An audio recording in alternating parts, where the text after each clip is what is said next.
Bienvenue dans 30 jours avant d'avoir 30 ans, épisode 4. J'ai de la chance. J'ai été éduquée par une maman avec des revenus modestes, mais qui m'a transmis une bonne éducation financière sur l'aspect ne pas tout dépenser, épargner et sécurité. On va pas se mentir, ado, le peu d'argent que j'avais, je le dépensais un peu n'importe comment. Vêtements, chaussures, nourriture, classique. Normal, une ado quoi. De toute façon, j'étais limitée en retrait, en paiement chaque semaine, donc l'autonomie financière pour moi, c'est essentiel. Ça t'apporte une vraie liberté. Ouais, comme quand ton frigo te lâche un dimanche midi juste avant que tu partes rejoindre tes copines pour un pique-nique. Exactement.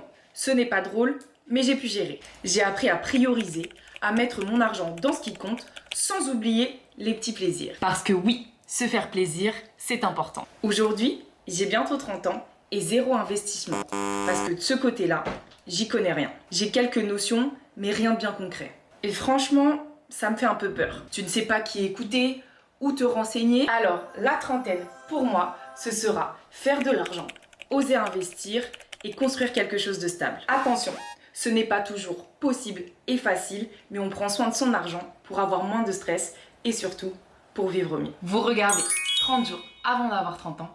Je suis Rosmina et le prochain épisode, c'est demain. Abonnez-vous pour en découvrir plus.